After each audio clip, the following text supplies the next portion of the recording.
É uma síndrome do revivalismo. Tertúlia. Meu boa tarde para todos e todas. Hoje é dia 15 de julho de 2010, quinta-feira. O verbete é 1629. 4 páginas, 46 logias e 7 máximas. Lá no Shopping Center, ontem eu vi que o dia 15 de julho é o dia do homem. Do jeito que tem o dia da mulher, hoje é o dia do homem. Estou só lembrando que está lá. Eu não sei se é propaganda, o que é. Agora, o tema de hoje, macropsicocinesia destrutiva, ou seja, é a macropecado destrutiva. Agora, a especialidade, megaparapatologia.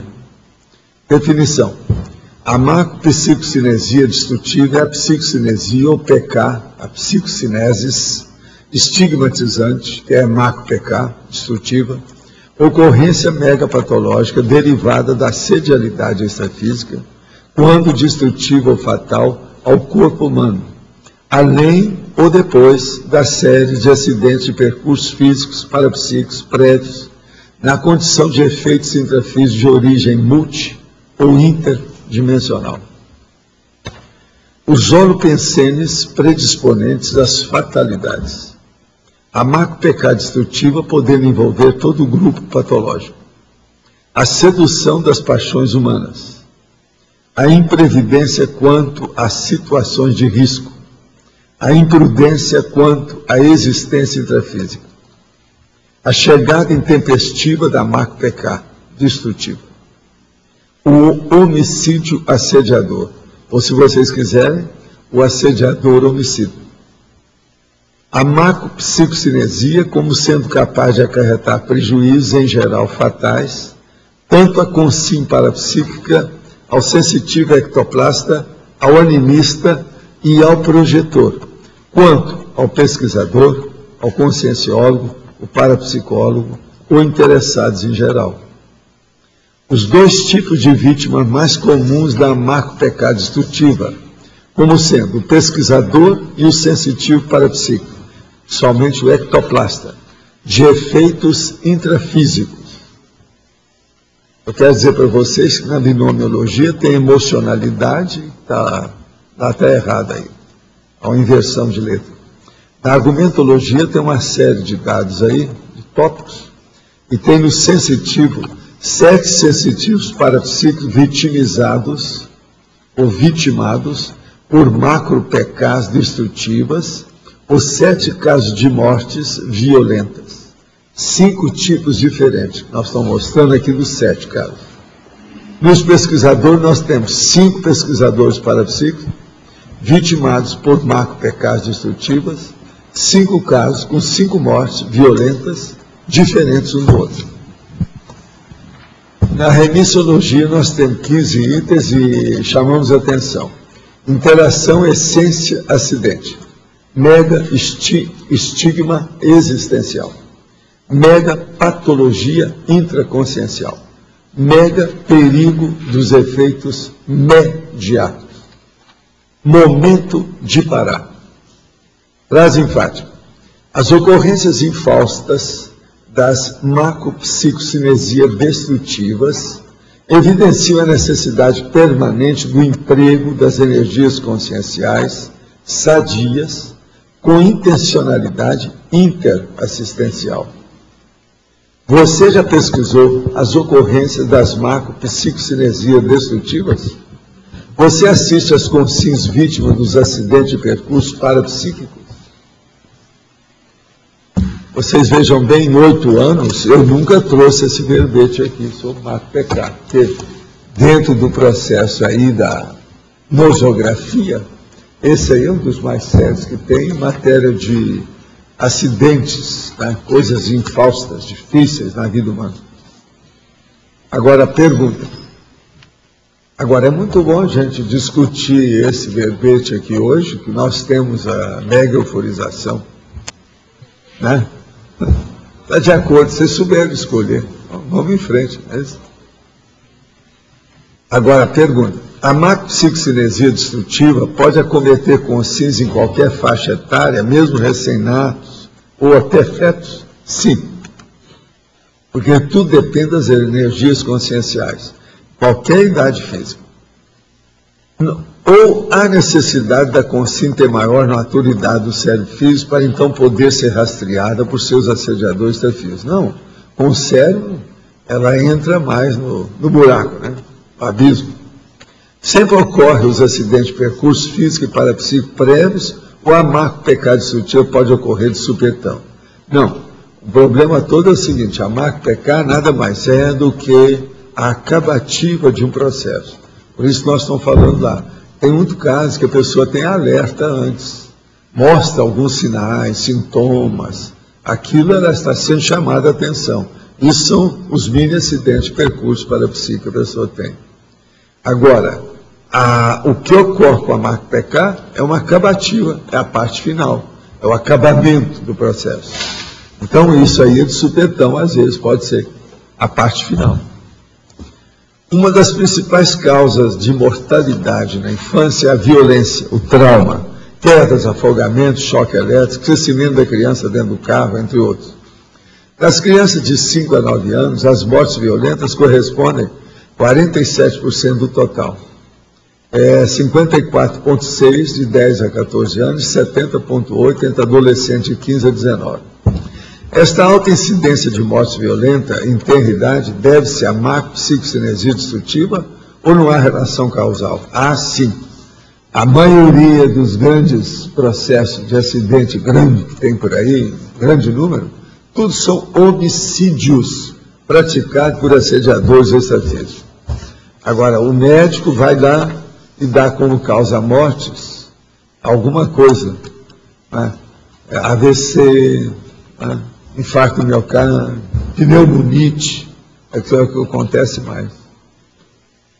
Quando eu estava estudando, me veio a ideia sugerida de traço falso, trafal.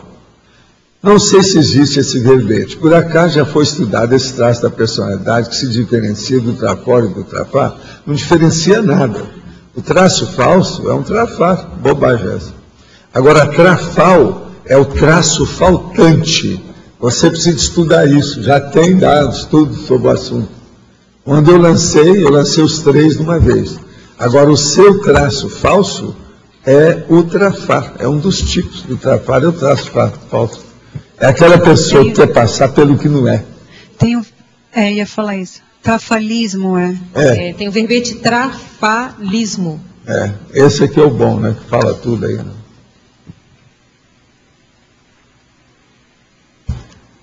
No caso de um empreendimento, seria correto deduzir que a empresa é um tipo de afloramento de situações, fenômenos, predisposições e relações das consciências do grupo karma? É para isso que é a empresa. Qual a importância do empreendedor do ponto de vista multidimensional do grupo evolutivo? Ele é uma pessoa de mais responsabilidade grupal. Poderia indicar alguma literatura a respeito? O que tem mais, é só ver aí tudo que tem do MBA, os processos de empreendedorismo e outras coisas mais. A internet tem talvez uma das maiores literaturas sobre o processo disso, devido ao negocinho e o negócio, e o capitalismo selvagem, os judeus e o Estado americano. Enquanto eu estava lendo um pouco para poder escrever a pergunta, tive uma sensação que ocorre muitas vezes ao dia, quase que todos os dias em situações diversas. Meu corpo aumenta e a mesa e o computador ficam pequenos. Depois, meu corpo diminui e a mesa e o computador ficam gigantes. Isso ocorre por alguns minutos, depois passa. É algum tipo de descoincidência? Não. Isso aí é uma parapatologia dentro do processo da alucinação. É necessário ver seu processo de energia, como é que é isso. É bom você estudar o estado vibracional e aplicar. Isso aí é problema da alucinação básica do problema. Agora, pelo estado vibracional, você vai ver se tem, por exemplo, elongação, os processos de balonamento, quer dizer que o balonamento, isso tudo aqui está dentro desse processo. Mas ele tem que ver, né, estado vibracional para ver. O jeito que está aqui é uma mera alucinação. Alucinação microscópica e alucinação macroscópica, que chama isso. Minha tia recebeu uma carta de Emmanuel anos antes do meu nascimento. A carta era psicografada pelo Chico Xavier. Na carta dizia que ela receberia uma graça, que ela queria em uma criança. Mas ela não teve filhos e nesse tempo fui a única criança que apareceu. Cheguei na casa dela, na barriga de minha mãe. Moramos lá até os meus 8 anos. Até que ponto a PROEX é feita? Ela dá previsão de separações dos pais? Essa carta poderia ser para mim ou para outra consciência que não chegou a ressomar? Primeira coisa, você está falando aqui PROEX e depois separação dos pais. Ninguém vai ter PROEX para separar, não. Se os caras separam é porque está contra o processo de PROEX. Eu preciso examinar isso. Divórcio só ocorre de uma maneira patológica, de algum modo. Nenhuma PROEX é feita colocando patologia dentro dela. É bom você raciocinar isso, está tudo furado esse negócio. O modo de você falar aqui. Agora, o que se passa? Isso aí, você seria, então, a criança salvadora índigo, não é isso? Ou qualquer coisa nesse sentido, qualquer cor. Agora, o processo é esse. Você foi isso? Essa é a pergunta que a gente pergunta.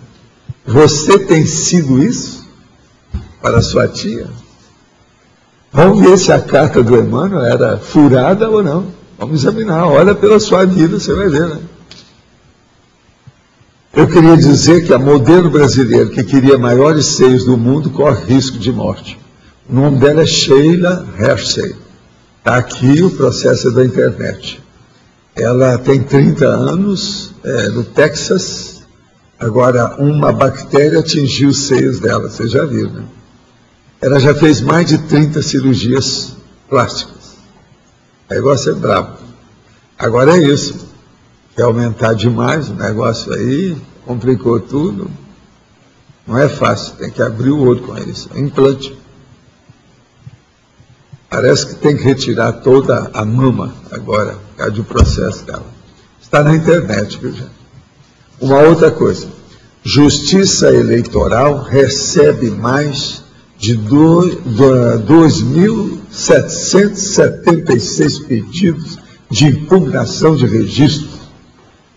De cerca de 20 mil candidatos que desejam concorrer a eleições de 2010 até o fim dessa quarta-feira, dia 14. Foi ontem. A data foi o último prazo para a Justiça Eleitoral receber a solicitação de inelegibilidade dos políticos, com ficha suja e com problemas na documentação. Veja bem, 2.776 pedidos. É muita gente que está fora da cadeia, não? Poxa, Agora, eu queria chamar a atenção, inclusive a Jussara está aí, que no dia 1º de outubro vai ter o dia do idoso. Então, eu vou ver se trago aqui uma tertúlia sobre esse assunto. Nós vamos passar por cima de tudo em homenagem ao meu povo, que são os gerontes. Sabe como é que é? Então, isso, a gente vai ver o que a gente vai fazer. Eu ainda não sei qual a tertúlia, porque ainda falta alguns meses, né? Eu vou estudar bem aí para arranjar uma, de acordo com a gerontologia, para ver.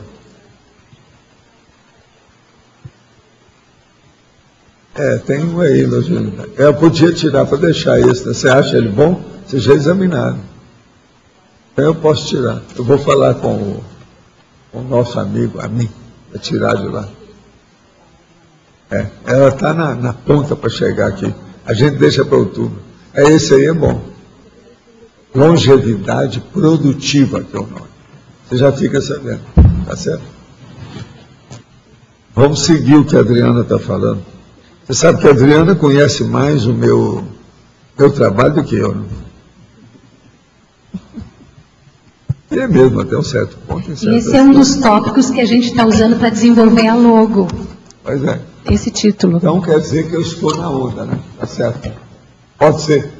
Você me dá, então, a condição de trazer esse verbete em outubro.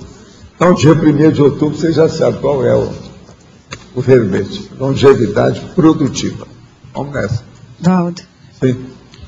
Dois erros aqui na 34, no binomiologia. O binômio, eu falei, né? O que mais tem? E o outro? Emocionalidade também? Emocionalidade, e o outro qual que é? Instabilidade psíquica. Falta um S, é isso? Falta um S. Tá certo. E o emocionalidade que está trocado ali. a UDAD. Você já tinha Que falado? mais? Já falei. Ah, tá, não ouvi.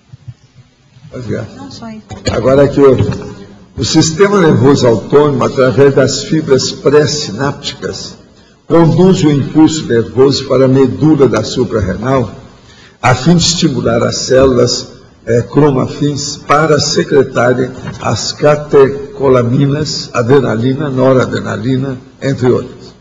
O senhor disse que quando fala em público não sente as modificações que a adrenalina proporciona. Aumento da aceleração cardíaca e da pressão arterial. Portanto, não há estímulo nervoso nessas células.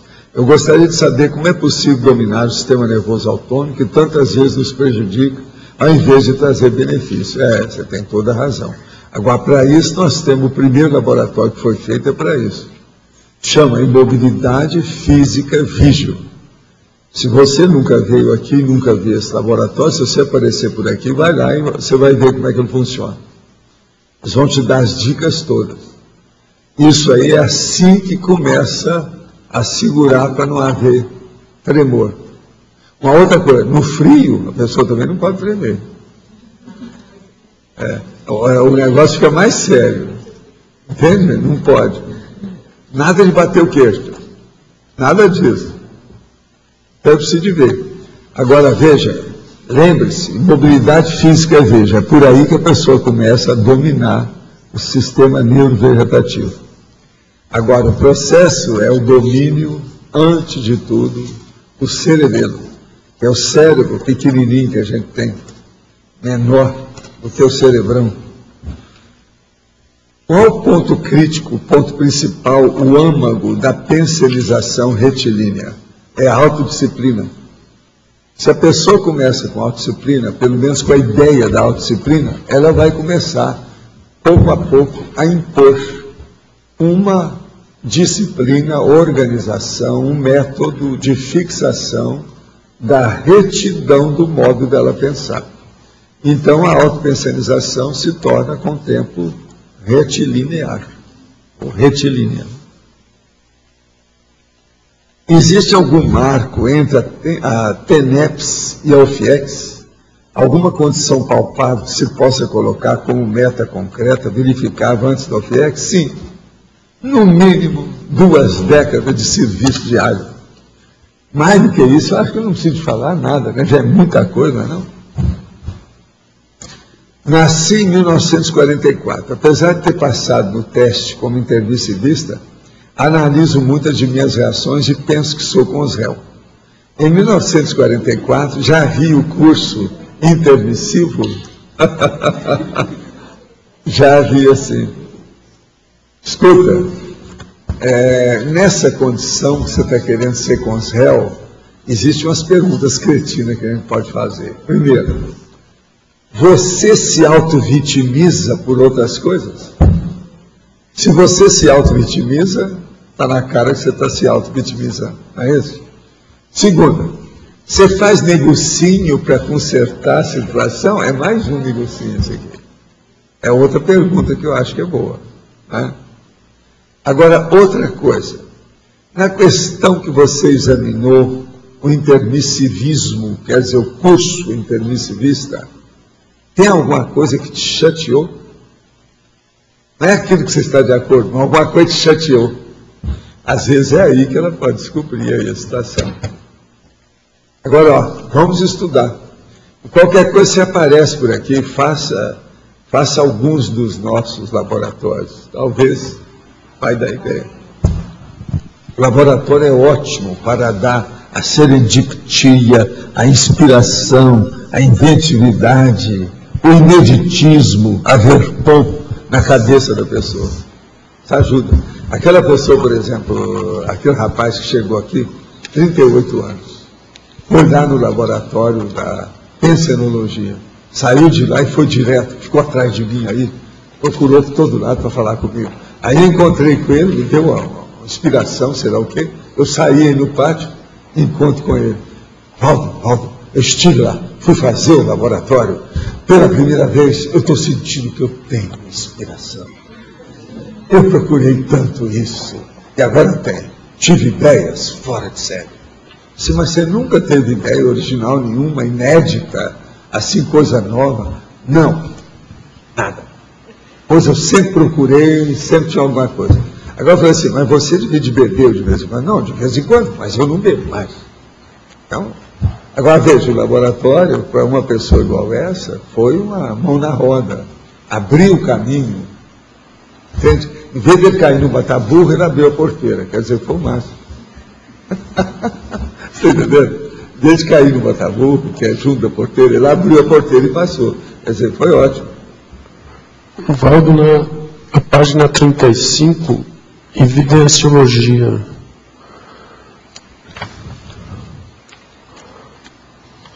Pela experimentologia, toda pesquisa a rigor é energeticamente participativa, sendo mera utopia ou falácia lógica a defesa da pesquisa não participativa pelas ciências convencionais ou periconscienciais.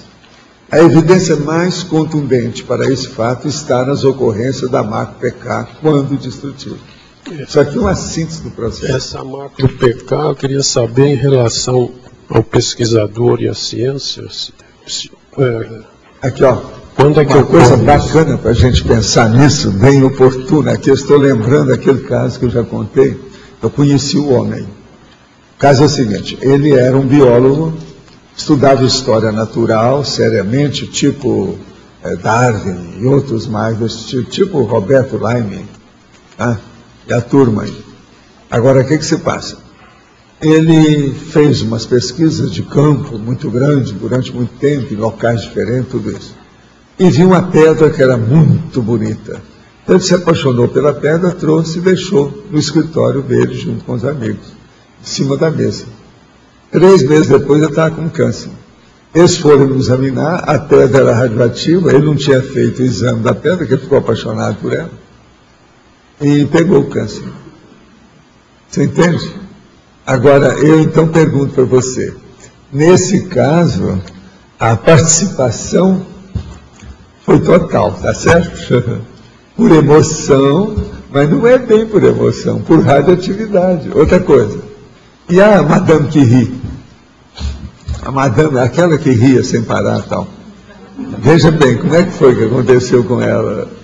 Não pode ter pesquisa participativa. Quantos já tiveram? Quer dizer, isso é a maior falácia da ciência. Valdo, agora, esse nosso amigo é coisa recente, isso foi da década de 60. Porque a ciência, o maior investimento para a ciência é de origem belicista. Agora, nesse meio belicista, deve ocorrer macro-PK, não sei se é que tem exemplos de cientista que é financiado pelo belicismo. Sim. Agora, não, eu estou dizendo, tem muita gente que morreu, né? E deve ter gente que morreu em função disso, eu acho. É o que acontece mais. Por isso que eles arranjam tanta salvaguarda, tanto processo de defesa, né, de radiação, de todo jeito. Mas é difícil. É muita gente que vai embora. É muita gente, por exemplo, que morre também devido veneno, peçonha de bicho. Igual aquele nosso amigo que tratava lá dos colibris e um sapo acabou com ele, lembra? Lá do Espírito Santo. Isso aí é terrível. Só aquele sapo todo riscado. Quando eu fui lá na Araci, eu descobri esse sapo no meio do mato. Mostrei para ele, esse aqui que matou o nosso amigo. Era o rei aí da pesquisa dos colibris, dos beija-flores. Agora aqui também fala da pesquisa energicamente participativa. Talvez o mais importante é das energias, mas existe... Não, eu falo na energia porque é o problema básico, envolvente, vamos dizer... Talvez é o maior, né? Não, ele é totalmente abrangente, panorâmico na vida da pessoa, porque a energia é a base de tudo, é o instrumento maior que a consciência tem. Então, isso é o básico, pega tudo. Mas agora, o processo vem a peçonha, vem a irradiação, eu estou falando naquilo que piora o cientista. Então, por exemplo, na hora que a ciência fala que a pesquisa tem que ser não participativa, eles estão se suicidando. Está entendendo? Por quê? Devia de pensar nisso. E outra coisa, se ele fala assim, não, mas a gente tem que resguardar, então aí você está sendo contraditório. Então a ciência está furada. Agora, veja, esse meu argumento, eu falei isso no INPE, falei para todo lado, ninguém nunca tem resposta para isso. A energia. Agora, existe, os próprios epistemólogos dizem e analisam que a participação subjetiva do pesquisador, isso também seria uma participação. Não, eles fazem uma força danada, né, para acabar o subjetivismo, para acabar a vontade, a emoção do pesquisador. Mas o problema não é esse, o problema é o modo de apresentação disso, isso é que está errado. É isso aí que eu falo, o processo do academicismo, nesse aspecto, o convencional, é totalmente, vamos dizer, é um mito, no caso, uma verdadeira superstição científica, e é contraditório, além de paradoxal, ele é contraditório. E outra coisa, é ignorante, né? Total. Agora, essa energia, o fundamento aqui é mais energético. Faz lá o químico, ele faz uma pesquisa química. Existe uma influência na pesquisa dele em termos energéticos. Será que teria exemplos? Eu não sei. Ou na física, ou sei lá. Deve ter. Né? A Madame Curie. O problema todo é esse. Ali já foi psicólogo. Ali foi uma tragédia, né? Agora, ela era workaholic. Eu sei o que é isso, porque eu tive infarto, né? Agora, ela não, ela morreu por causa disso. Agora, é um monte de cientista assim. O cientista se dedica e fica workaholic mesmo, e ali ele se estrepa, dá para trás. O negócio não é fácil. Tem que ser querido. Eu queria saber se, do ponto de vista da natureza do fenômeno, se tem alguma diferença relevante entre a macro-PK ocorrida com o próprio sensitivo e com o pesquisador do sensitivo. Que o senhor cita aqui, né, os dois exemplos. Não, de pesquisadores e sensitivos. É por exemplo, um pesquisador incauto, aquele que não, entendeu, desleixado, que não vê o essencial. Esses aí, vão embora. O processo todo é esse. Agora, um sensitivo, a gente já dá um desconto, porque a tendência mesmo do sensitivo é ficar por baixo, né? Então, ele se submete, esse negócio todo, tem a genuflexão, então já é assim. Agora, o cientista, quando acontece esse acidente com o cientista, é muito pior, né? Agora, ó, aqui, ó, eu estou falando o nome daquele cara que tinha no Brasil, Wilde. Ele está aqui, ó, estou falando nele, Oscar Wilde de Oliveira, o Oscar. Uhum. Esse cara, ele morreu logo em acidente de automóvel. Agora, eu segui nessa ocasião, eu estudava muito a paracirurgia. Esse aí é dos caras que eu estive estudando. O Arigó, eu estudei.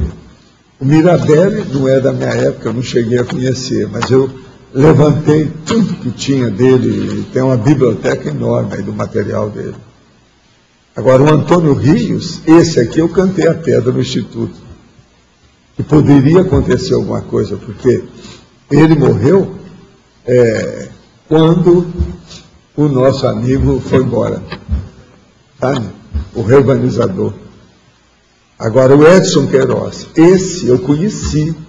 Ele me pediu, eu fui à televisão com ele, e eu mesmo falei para ele não entrar na política, mas ele já estava distribuindo santinho na ocasião. Agora, eles tinham alguma coisa em comum? Quando o senhor fala que não, cantou a bola... Aqui varia muito. Por exemplo, do povo que eu conheci, deixa eu te falar como é que era. O Edson Queiroz era um pouco assim, vamos dizer, autocrata. Ele achava que tinha muita força. Um outro que era desse jeito, pelo que a gente vê na biografia, é o Mirabelli. Agora, o Arigó, ele era um pouco estabanado, né? Ele era interativo, você está entendendo? E mesmo fora de Arigó, né? Então, só aí você vê. Agora, o Antônio Rios eu não conhecia, só de nome das coisas dele. A Ana Prata também é antiga. Mas isso aí eles contam a história toda, foi incineração acidental. Igual aquela que aconteceu lá com o Zola. Só que Zola parece que eles fizeram o suicídio, suicidaram o homem, né? Agora aqui nessa aí, essa médium do Pará, a Ana Prado, não. Houve mesmo alguma coisa. Agora você vê direitinho. Agora, ó, junto com isso, tem mais gente.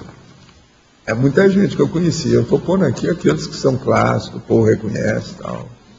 Agora, por exemplo, aqui um outro que eu conheci dos que fizeram pesquisa recente, Gaston de Boni. Foi esse que o imperador chegou para ele e falou assim, você tem que ir lá agora, ele vai dessomar.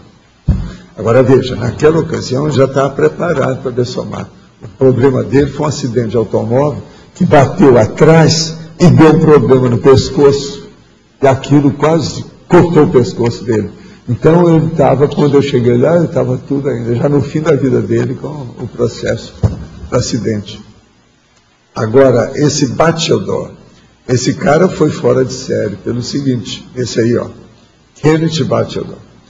Ele estava fazendo sessões tipo mediúnica de desobsessão, com médium do estilo espírita, mas do ponto de vista técnico, científico, igual o William Crookes, aquele negócio todo da Inglaterra.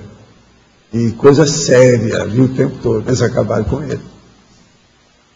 Esse aí foi terrível, ninguém esperava. Foi uma morte que causou, sabe, uma comoção violenta no povo todo que estudava isso. Douglas Scott Rogo, esse aí é meu conhecidão, né? Ele esteve lá em casa, viu minha biblioteca, ficou babou com a biblioteca, eu cheguei a dar livro para ele. Ele esteve no congresso que nós fizemos aí no Brasil, aquele primeiro congresso. Agora eu levei ele em casa porque ele queria ver a minha biblioteca.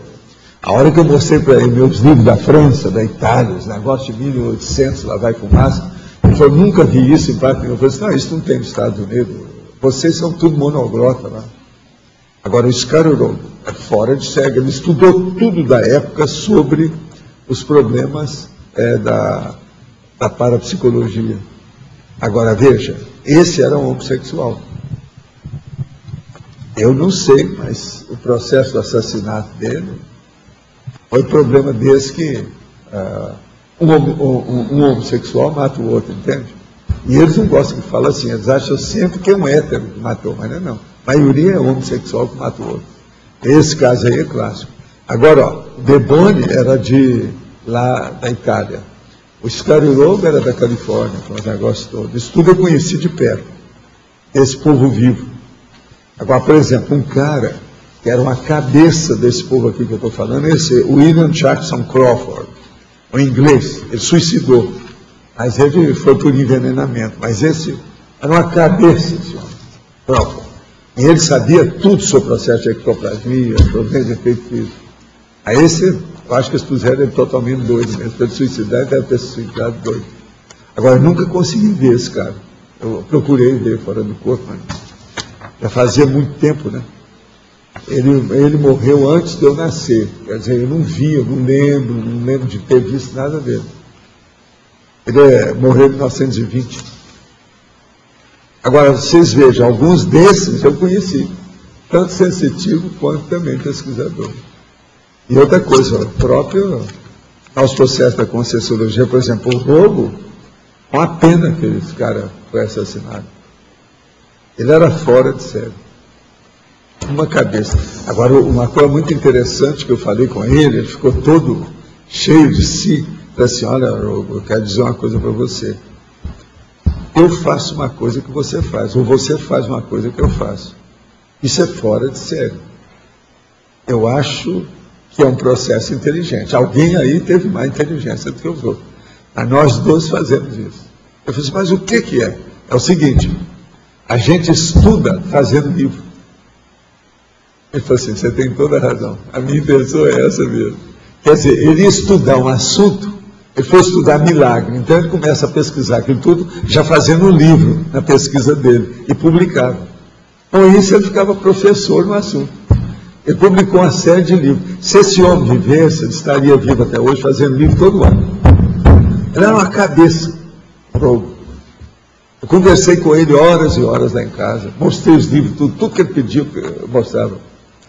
Então tem uns aí que nós temos lá embaixo, da Itália e da França, que ele babou com os livros. Eu falei, há quantos anos que eu vejo isso, você não encontra isso em parte nenhuma, nem na Europa. Eu falei assim, é que eu entro em em auctions, quer dizer, leilão. Viajei demais para comprar livro, fiz uma opção de pesquisa por isso, porque tem. Esses livros tem tudo lá embaixo. Só Valdo aqui. Sim. Frente. Eu gostaria de compreender a diferença cosmoética, né, em relação à cosmoética, dos casos aqui relatados, como, por exemplo, esse do Bachelor, foi morte súbita. Então, possivelmente, uma vitimização pelo trabalho que ele vinha fazendo, né? Em outros casos... Mas aí a gente não sabe que esse caso do Bachelor, isso aí era uma das esperanças que eu tinha, que poderia sair alguma coisa sobre a ectoplasmia da Europa, lá da Inglaterra. Mas a hora que aconteceu, não deu mais para estudar nada. O clamor público foi uma coisa de doido. Ninguém falou quem é que ia seguir o trabalho dele, nem nada, e as sessões pararam. Estava fazendo sessões, sabe, com horário, dia certo, tudo certinho.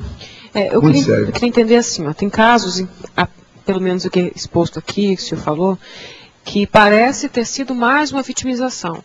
Outros casos, a pessoa enveredou por um caminho anticosmoético, ou ela fez deslizes que propiciaram acontecer a macro-PK. Então eu queria entender qual que é a sutileza, a diferença entre esses casos aqui em relação ao saldo da ficha. Em relação ao saldo. Não, o saldo da ficha, isso aí é um processo difícil, né? É um estigma, né? Sério. A PROEC foi para o espaço. Então é sempre nosográfico aqui. Se a pessoa fez muito trabalho e morreu depois, numa condição dessa, a ficha tem atenuantes. Mas é aquele outro que ainda é moço, que só começou a fazer e morre. Isso é o que é o pior. Sempre há anticosmoética envolvida aqui. Por exemplo, se eu tivesse falecido aos 38 anos, quer dizer, em 1970, eu teria perdido 40 anos do meu trabalho aqui. E a gente também. Seria um estigma. Você está entendendo? Eu não entenderia nada disso aqui. Você está entendendo? Então é isso. Eu consegui superar aquilo. Porque lá era para ser uma macro-PK destrutiva. Eu fiquei em coma uma semana. Quer dizer, eu sou desse povo, né? Agora, você vai falar assim, até que ponto que eu errei? É isso. Onde eu errei? Mãe, onde eu errei? Não tem aquela história? Mãe, né? O problema todo é o seguinte, eu sabia do processo, que era sério. Eu estava lá fazendo um trabalho de infiltrado. Poderia me matar mesmo. E outra coisa, eu tive o aviso e fui. Eu tinha que enfrentar. Agora veja, as pessoas que vieram falar comigo, porque sabia da senhora que foi lá me avisar para eu não ir, porque eu poderia morrer, e eu insisti, eu falei com ela, se eu não tivesse ido, eles iam me matar. E assim eu ia mostrar a fraqueza da minha parte. Entende? Na hora que eu mostrei peito destemido, peito aberto, tudo isso, eu superei o processo. Seja lá com EQM, entende? Coma, não interessa, eu estou vivo. E outra coisa, eu já dobrei isso, eu estou com 78, eu tinha 38, eu já dobrei, já dei uma lambuja 2 anos a mais. No caso é 102%. É isso? A minha dúvida é em torno exatamente disso. Existem casos que são positivos, a pessoa foi e enfrentou. Outros, existe o nogórdio cosmoético. Existe tudo quanto é tipo. Como que agora funciona você essa tem diferença dois atenuantes disso? agravantes. Aquele que tem culpa no cartório tem mais agravante. Aquele que, às vezes, é enchendo, tem atenuante. E por aí vai. Depende do que é. Eu, por exemplo, eu sabia que eu estava num trabalho de vida ou morte. Quer dizer, o negócio não era fácil. Eu estava consciente disso. Outra coisa, não podia falar nada com ninguém, nem nada. Podia queixar no ombro de ninguém. Agora, o muito bacana que tem nisso, a coisa muito séria, é na hora que essa senhora fala tudo e prevê todo o meu acidente. Eu ia para lá cedinho, às 7 horas, quando eu passei de carro em Copacabana, me esperou na esquina, porque eu queria me falar uma coisa muito urgente. 40 minutos depois, nós pegamos a estrada para ir para São Paulo, no Impala. O Júlio já estava me esperando no carro. O carro da presidência da empresa. Ninguém estava abusando de nada, tudo dentro dos conformes. Agora, saísse dali, eu ia mostrar uma covardia. Eu enfrentei, seja o que for. Quer dizer, No fim da história, eles não conseguiram, então a vitória foi nossa. Você entende? Uma outra coisa que eu achei muito importante é que o Júlio, que era o motorista do carro, ele sentiu só um negócio aqui, ó, que mexeu no ombro dele assim, riscou a pele. Ele não teve nada. Entende? É uma coisa seríssima. Não teve nada que ver. Aquilo foi para mim. Eles me pinçaram no acidente. O homem que bateu com aquele caminhão, o caminhão não sofreu nada. Ele desceu para ver. A hora que chegou lá e viu que eu estava lá, escorrendo sangue tudo quanto é lado, com a cabeça rachada lá no negócio, ele, ó, pirou. Nunca mais apareceu. Pernas para que te quero. Sumiu na vida. E eu depois pedi para não procurar o homem, não, deixar. Os advogados estavam tudo querendo ir atrás, colocando a polícia, o diabo, falei, não, para com isso, deixa para lá. Não tem jeito. O seguro logo deu outro carro, né, para a companhia, alguns dias depois, que o carro ficou emprestado. Não tinha jeito de recuperar, irrecuperável. Agora um Impala branco. Você já viu o que era o carro Impala? Uma beleza de carro americano. Aquilo era o máximo. Era o maior carro da presidência. O motorista era o motorista da presidência, do presidente. Ele saiu de São Paulo e foi para o Rio e ficou lá. E eu voltei com o carro e o motorista para São Paulo, para levar material, ações, processo da Bolsa de Valores, que naquela ocasião tinha no Rio. E eu era representante na Bolsa. Então, aqui nesse processo do acidente, ou qualquer outro que a pessoa tenha macro PK, como é que ocorre essa desconexão com essas consciex? É porque enfrentou o processo? Como que é o bastidor disso? O bastidor é, no caso, a paragenética, né? É o passado. Né?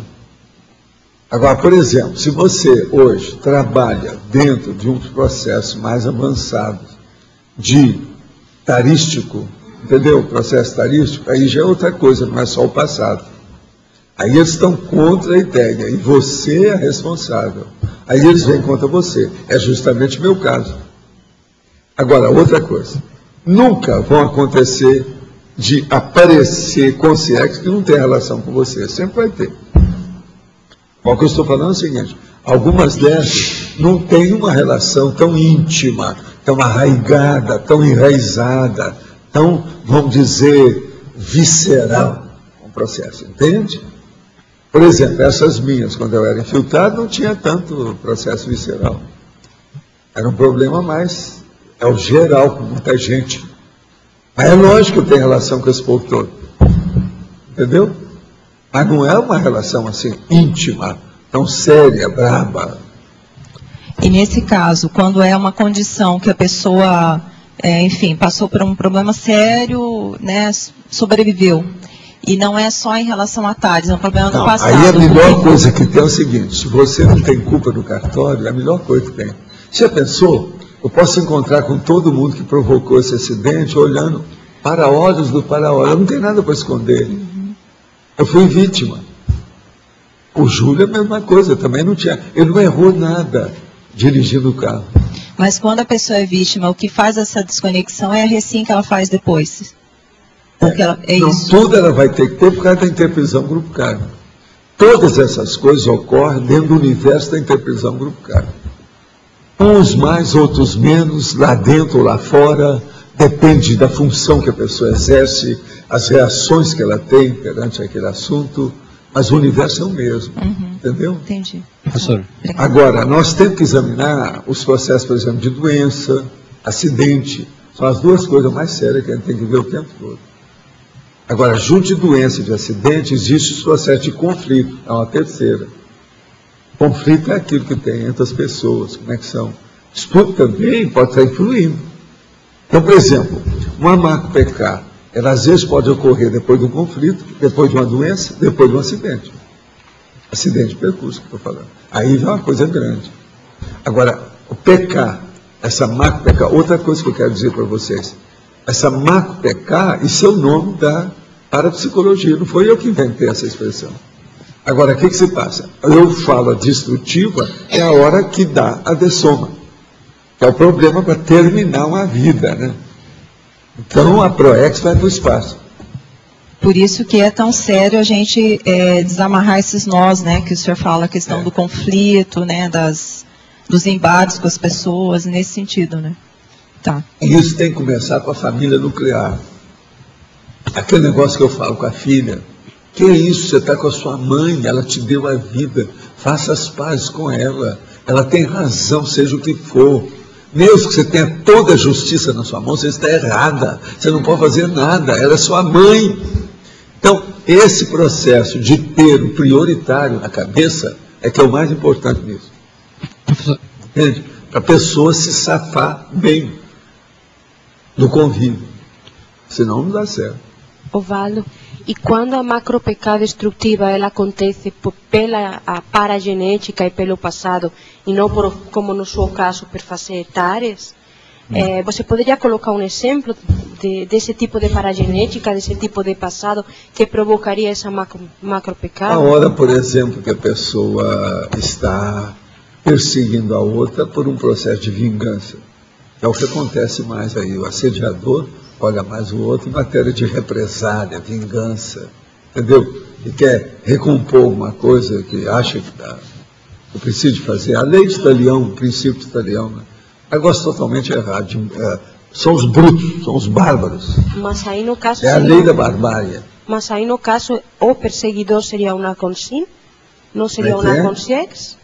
Como é que é? Mas aí o que persegue, é consciência ou é consciência? Quem quer provocar a todo mundo que está ali, é o povo que tem força, é aquele povo, mas geralmente é consciência. Macro-PK destrutiva sempre tem consciência. Então, sim. Professor, tem que lembrar disso. Aqui no D, a sua esquerda. No seu caso foi apenas macro-PK, não foi exatamente macro-PK destrutiva, porque não houve AD-soma. Em termos de conceitos, daria para dizer que foi macro-PK ou não daria para dizer isso? Foi um acidente de percurso. Né? Agora, vamos dizer, conhecido, esperado. E será que dá para Eu estava esperando que fosse acontecer alguma coisa. Agora, outra coisa que é bom a gente clarear para vocês. Na hora que eu escapei disso e comecei a dirigir o meu carro, tonto, sem levar ninguém dentro, eu falei assim, não, agora vai aliviar tudo. Tudo melhorou para mim, as coisas todas. O ambiente também melhorou. É tanto que a gente conseguiu fazer tudo que eu estava lá para fazer. Demoraram anos. A gente chegou lá. Mas dá para afirmar, então, que foi um tipo de macro-PK? Foi. Não é só isso. Eu paguei o pedágio. Entendeu? Eu fui admitido ao clube. Agora, não é fácil. É como se fosse uma iniciação, sabe? Ao contrário. No caso da macro-PK destrutiva, a conexão pode ser uma atitude ou um pensene somente. No caso daquele cara que foi tomar uma cervejinha lá e as abelhas africanas detonaram com ele. A atitude dele... Não, ali eu já estava assediado, né? Ele estava, vamos dizer, excessivo, né? Ele passava da conta. O médium lá não podia, o cara é de efeito físico. Ele vai brincar, ele foi pescar. As abelhas acabaram com ele na pescaria. Quer dizer, primeira coisa, ele não devia de mexer com pescaria nem caça. O cara de efeito físico vai fazer uma coisa dessa? Você sabe que vários que eu conheci falaram assim, joga essas armas fora, dá um jeito nisso, enterra isso tudo, nunca mais caça. Eu vi um monte de médico ectoplasta desse jeito. Agora, nesse caso, para macro-PK, a pessoa precisa ter uma quantidade de energia própria. Ou pode acontecer macro-PK sem a pessoa ter essa energia? Não, por exemplo, num caso assim, de uma arma, a arma, em vez de dar o tiro para lá, vai dar o tiro para cá. É o chamado tiro na culatra. Foi isso que eu falava com os caras. É um perigo você mexer com arma. Você não pode mexer com isso. A sua ectoplastia, quer dizer, o ectoplasma mais avançado da história. Como é que fica? Todos esses aí de carro foram esses. O Mirabelli, ele gostava de atravessar a rua sem olhar os carros. Aí, numa dessas travessias, o carro passou em cima dele. Então, existe uma propensão devido à energia em volta dessa pessoa, a energia dela mas mesma? O tempo é lógico que tem, mas o problema é esse. O problema é a intenção dessa pessoa. Que é o detonador. A energia é ela. Então, você já pensou, você está com uma usina de energia que ela ficou anômica. Ficou caos, anarquia. Não tem ninguém para segurar aquilo lá. O que é que teve lá? Chernobyl. Foi isso. Alguém lá falhou. Chernobyl é clássico. Entende? Isso é igual aquele meu amigo. Eu sempre falo as coisas com muito realismo, porque é bom a gente falar enquanto nós estamos aqui, e não depois que a pessoa vai para a baratosfera. Preferível a gente conversar aqui. Por isso que eu falo tudo às claras, com muito realismo. Aquele meu amigo que eu queria que ele viesse para trabalhar comigo aqui em 95, quando a gente estava abrindo o CAEC aqui. Ele falou assim, não, eu não vou lá não. Eu falei assim, eu não vou por quê? Você não vai por quê? Está da Itaipu. Ele tinha medo das águas da Itaipu e não dá tudo. Do jeito que acontece lá na China, por todo lado. Ele é engenheiro. Ele nunca veio aqui, ele tem medo disso. Ele não aparece aonde tem qualquer estanque de água. Estancou a água e não aparece. Agora eu falei com ele, não, você não sabe onde é que eu trabalho, como é que é, a água não vai lá. Você pode estourar tudo que não pega. Você não precisa ter medo, eu te seguro, eu não levo para o lugar baixo. Você vai ficar sempre mirante. Não adiantou nada. Quer dizer, tem gente assim. Agora, veja, eu falava com ele, como é que você confia na sua engenharia, né? Você não confia nem nisso, como é que fica? Agora, eu perguntei para ele, você já foi lá para ver Itaipu, como é que é? Ele disse, não, então você também não pode tirar suas conclusões sem ver. Que engenheiro é esse? Quer dizer, uma pessoa, ela tem medo mesmo, é a medorréia. Mas não há lógica nenhuma nessa atitude, o posicionamento dele é totalmente errado. Valdo, você falou que o seu acidente foi um pago de pedágio, né? Por que você teve que pagar esse pedágio? Eu vou ver daqui uns tempos, se você me der uns 100 anos, eu te respondo. Eu vou ver isso com o transmentor. Eu quero ver o que é que houve. Outra coisa, eu quero encontrar com esses meus amigos, né? O cara do caminhão, aquele do Pervitim. Possivelmente eu vou ter que assistir esse homem, está na cara. Alguma coisa vai acontecer. Mas você não sabe mesmo? Ele deve estar atrás de mim, não demora. Ele já deve ter até dessomado, que ele era mais velho que eu. Valdo, faz 40 anos. Você não sabe mesmo o porquê ou você não quer falar? Não, eu não sei. Eu sempre não sei. Eu sou ignorante e burral do burril e burroide. Não, mas Valdo, é difícil acreditar que você não sabe disso. Não, tudo bem, fala que não pode. A única coisa que eu sei é que a gente tem muita assistência. E nesse caso eu tinha uma assistência fora de série. A maior prova da assistência interfísica foi essa senhora que viu tudo antes do acidente. Agora, o melhor da história foi depois que ela foi ao hospital e eu estava de coma, e ela queria falar comigo, mas eu estava em coma, uma semana. Agora, a hora que passou uma semana, que eu fui para casa, aí eu pude atender os amigos, etc. A primeira que apareceu foi ela lá atrás de mim. Deixa ver o estrago. O que é que eu previ? Vamos ver como é que ficou. Agora eu virei para ela e falei assim, quem é que acertou? Você ou eu? Ela falou assim, nós dois. Perfeita ela. É que fica, uma inteligência essa senhora. Viu? Fica fora difícil imaginar, para mim fica difícil imaginar que você tinha que pagar um pedágio com toda a assistência que você já fez. Fica difícil imaginar isso. Você não sabe o que eu estava fazendo. Eu peguei um rabo de foguete. Quem é que mandou fazer isso? Isso aí foi eu, a minha deliberação junto com os aparadores. Eu tinha que... Para que é que eu vou escolher um negócio brabo desse? Mas os amparadores não vão ter... A hora eu posso explicar o que é que eu estava fazendo e por que foi isso. Não tem sua razão. Eu imagino. Agora, valeu. Isso na minha ficha está a favor, não está contra, não é negativo. O saldo é meu. Eu fico pensando... É a maior prova, que eu estou vivo. Se você tiver que pagar um pedágio assim, imagina a gente, que não vai ter que pagar. Não, cadê a Amy? A Ami não está aí, não? A Ami não está aí. Você precisa de conversar com a Ami. A Ami tem um choro maior que esse aí. Entende? Foi um negócio do meu câncer. A Ami vira para mim e fala assim, eu te conheço há quantos anos? Você é médico, conhece tudo sobre a saúde, evita tudo que seja coisa, principalmente depois desse meu acidente, ela sabe que eu olho tudo da minha vida. Agora, como é que você pega um câncer justamente do corono chakra? Eu estou perdida. Aí eu digo, não é assim, eu mereço mais esses acidentes do que você, amigo. Você precisa de conversar com a amiga, porque o dela é pior, né? A argumentação dela é muito maior do que a sua. Entende? Um câncer, eu, médico, que conheço isso tudo. Pois é, ela me conhece desde que nasceu aí, com a mãe e o pai, aquele negócio todo. Sabe como é que eu sou? Como é que é possível? Você está entendendo? Agora veja, eu já evitava essas coisas, mas é que as tais lâmpadas modernas são muito fortes, muito poderosas, vigorosas. E em alguns meses o negócio piorou tudo. Como é que eu ia pensar na coisa dessa? Como as lâmpadas, as duas estavam em cima da minha cabeça?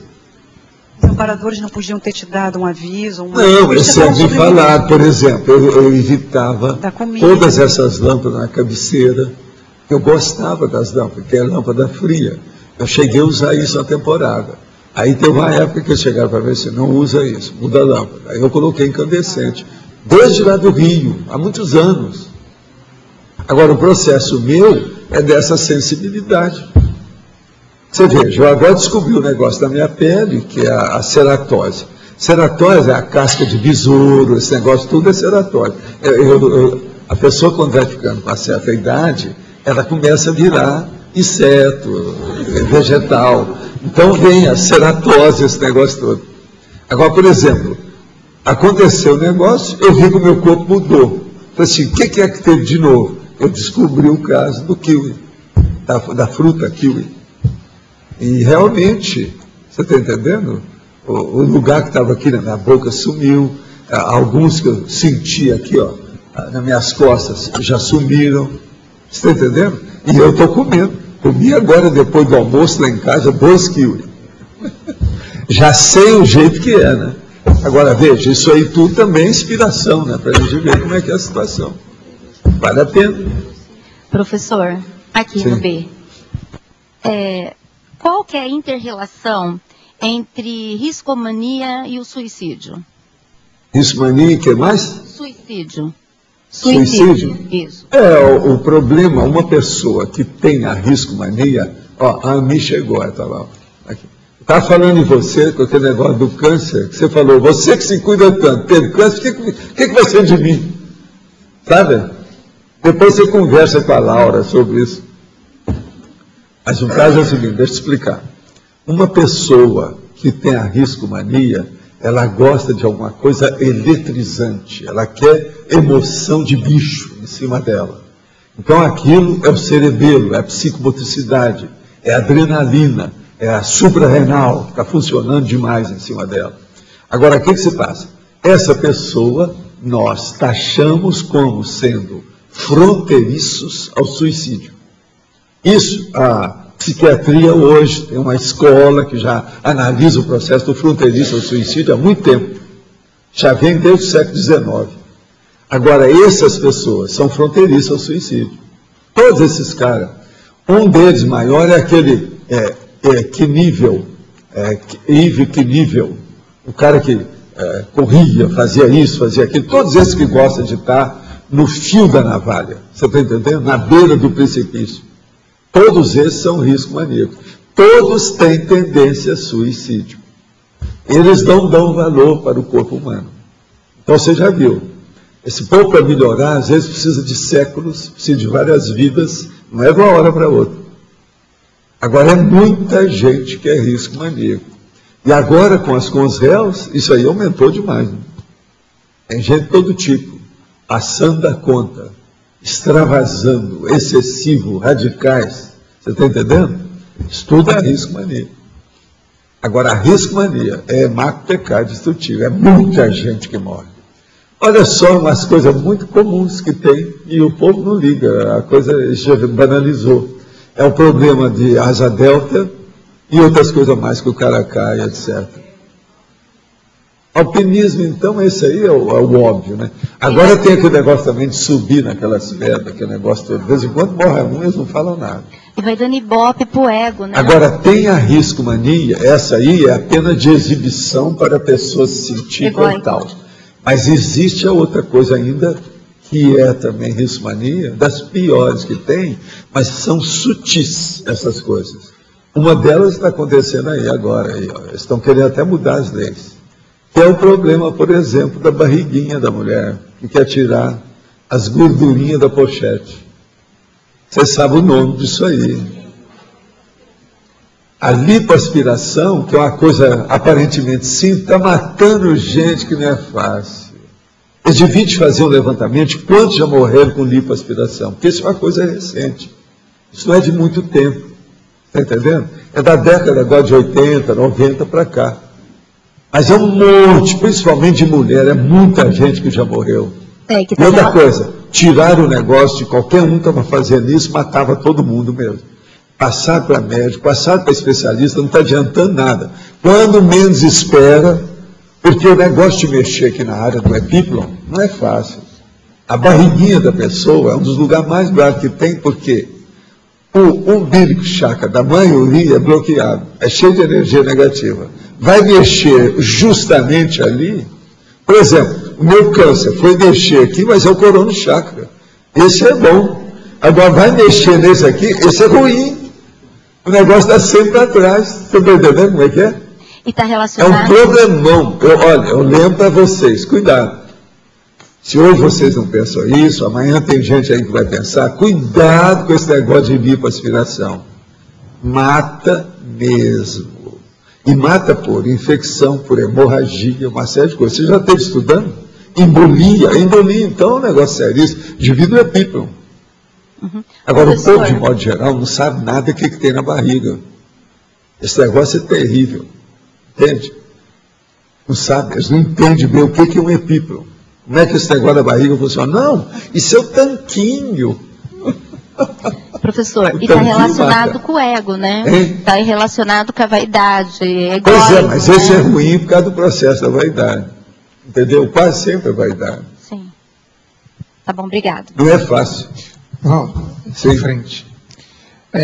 Com relação aos sensitivos médiuns, o que você acha do Gasparetto? Ele está na ProEx dele, está fazendo as coisas corretas com o que ele tem, com o nível de mediunidade que ele tem? Eu preciso saber o que ele está fazendo hoje, que eu não sei. O Gasparetto é o seguinte, eu tentei mostrar para ele o que é o estado vibracional, lá em casa, com calma. Porque eu conheço o Gasparetto desde que ele nasceu. Eu era muito amigo do Aldo, que era o pai dele. Conheço a Zíbia de casa. A Zíbia até já viajou comigo, tudo, dentro das coisas nossas mesmo da conscienciologia. Agora, eu vi o processo de, vamos dizer, de parapsiquismo desde pequeno. Falei com a Zíbia, o Aldo, tudo isso. Agora, o Aldo era uma cabeça, o pai dele.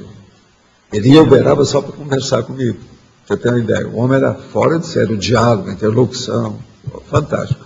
Agora, o Gasparetto é muito homossexual demais, envolvido nas questões de emoção dele. Entende? Por exemplo, a última vez que eu conversei com ele pessoalmente, ele estava muito entusiasmado com um programa de rádio, porque ele sabia que com o rádio ele poderia se lançar mais. A popularidade aumentava do que mais do que até a televisão, você sabe, né? Para começar, o rádio é melhor, abre mais as portas. Então ele estava muito entusiasmado nisso. Agora, depois disso, eu não vi o que é, como é que ele está fazendo. Eu sei que ele tem programa, que ele ajuda os outros.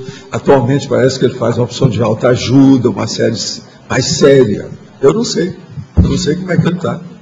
Ele é que tem que ver, né? O que ele faz. Agora, ele procura estudar umas coisas muito sérias.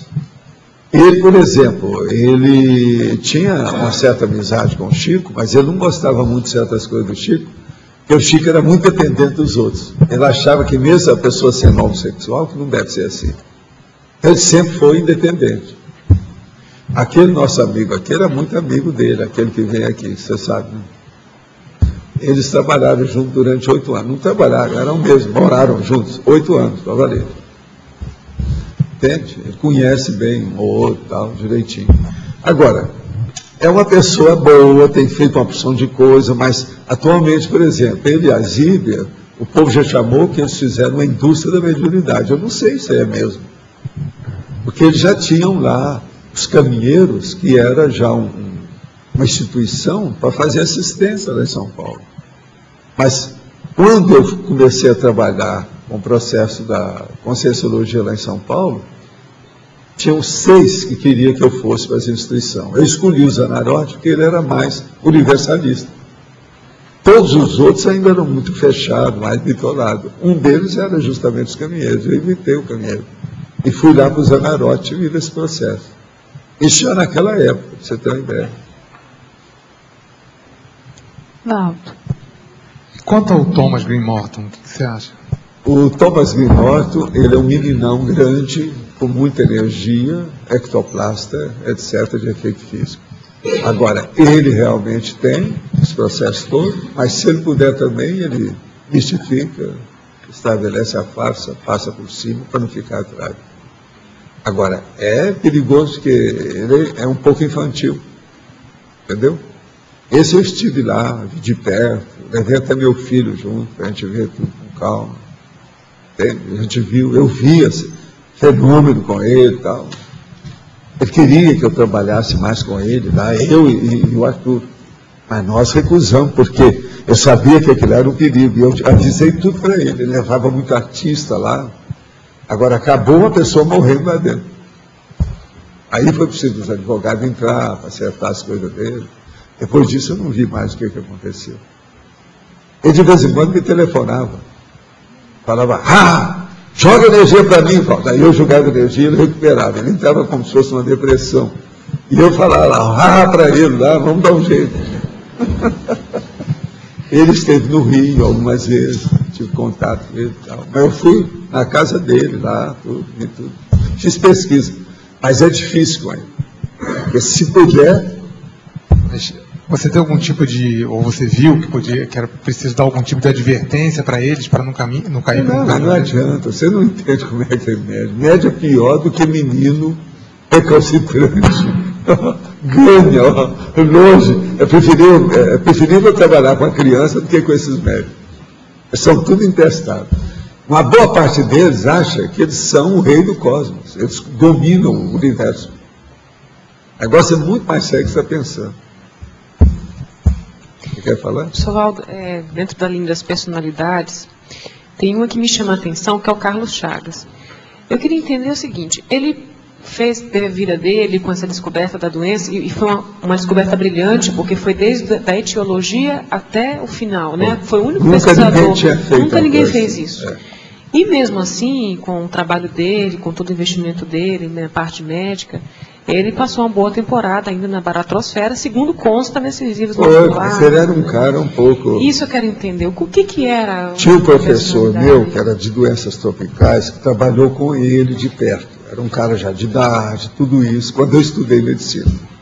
Então ele viu o Carlos Chagas de perto. Ele só lembrava, eu nunca pude esquecer isso. Era aquele que falou que queria ter uma opção de coisa na barriga. É o mesmo.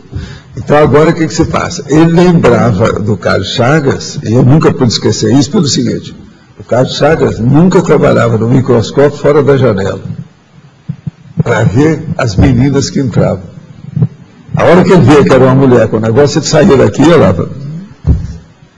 Isso é ele contando como é que é. Por aí você viu o temperamento dele. Agora, era uma cabeça, entende? Fora de série. É a vida. Agora, o que se passa? Ele é fora de série mesmo. E outra coisa, é amigo da gente há muito tempo. A maior prova que eu sou amigo dele, ou ele é meu amigo, é o seguinte: que antes de eu encontrar com o Chico, eu comecei a receber psicografia sozinho aos 13 anos. Ele começou a me dar mensagem logo em seguida. Quando eu encontrei com o Chico aos 23 anos, eu já tinha recebido montes de mensagem dele, de tudo quanto é jeito. E muitas para mim, muita coisa que ele me ajudou. Que é o André Luiz. Você está entendendo? Sim. Hoje eu acho que ele está ressomado. Eu não sei aonde, não vi nada. Uma outra coisa, eu procurei ter contato com o povo dele. Mas é perigoso. Inclusive conheci aquela senhora, assim, rapidinho, que hoje é uma marquesa, né? Ela era baronesa, parece que atualmente é marquesa. Eu não sei como é que é, já falaram que mudou. Não. Sabe, esse negócio da França, a gente nunca sabe. Agora, ela é uma louraça, essa é neta dele. O filho dele era pesquisador de ciência do Vaticano. Então, veja, você não podia falar nada desse povo. O Chico já sabia disso, por isso que ele colocou o nome de André Luiz. Agora, André Luiz é o nome do irmão dele, Chico. Sabe? Ele colocou como sendo o pseudônimo lá do outro. O senhor acha que ele deve estar ressomado? Eu sei que não tem certeza. Mas, pensando numa linha de auto-revezamento, ele com esse trabalho, contigo, né? E até na própria medicina, o que seria mais viável a gente pensar? Para mim, vai aparecer aí, para vocês, as novas gerações vão conhecer o André. Ele vai aparecer. Tem um monte desses que vão.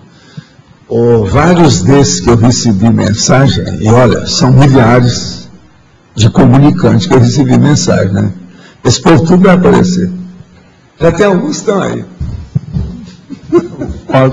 Tem gente que eu recebi que está por aí. Já apareceu. Entendeu? Mas é a vida. That's all right. Hi, sorry. This relates more to the conversation yesterday. But a good friend of mine was born stillborn with his intestines on the outside of the body. And the doctors were able to resuscitate him. And he has a really good degree of parapsychism. Is very good with his energies, but not a lot of projectability. But I'm curious if this is possibly related to a macrosoma. You must go and see all kind of investigation, all kind of research about the human body. Is the only way that you can see. The macrosoma is there is some kind of a principle that make the way that you can understanding the situation. But each case is different from the other. Then you must put everything on the table and make the examination, all the demonstration, all the views about the details, and see if the people or the personality can be or stay with the macrosoma. You understand? For instance, say about all the diseases of the person, all the accidents, all the immunology, you understand? So, something like that. And the kind of the human body. What's the kind, the way, the constitution of the human body? This is very important. Physiology, anatomy, the ways of the personality use the body. This is the way. Okay? Thank you. Another question, quer dizer, outra pergunta. Ao contrário do que estuda este verbete, as curas realizadas por Jesus, se realmente forem reais, como relatada nos evangelhos, parece ser reparos realizados nos corpos dos enfermos, com vistas a uma nova oportunidade na vida. Esse tipo de restauração da saúde física, como recuperação de paralisias, restauração da visão, dentre outras, pode ser realmente concedido por uma consciência preparada para essa função? Nesse caso, para essa interferência na doença, é necessário conhecimento completo da fisiopatologia das doenças, inclusive extrafisicamente, ou a consciência seria apenas um instrumento utilizado por consciência mais evoluída para realizar tais restaurações físicas? Olha, aí varia de pessoa para pessoa. Tem a maioria que você vai ver o seguinte: os sensitivos não têm uma infraestrutura boa. Quase sempre são pessoas imaturas e inexperientes. Elas são boas de efeito físico, mas não são tão boas de cognição, de conhecimento, de competência técnica. Agora, cada caso tem que ser examinado e ver o que acontece.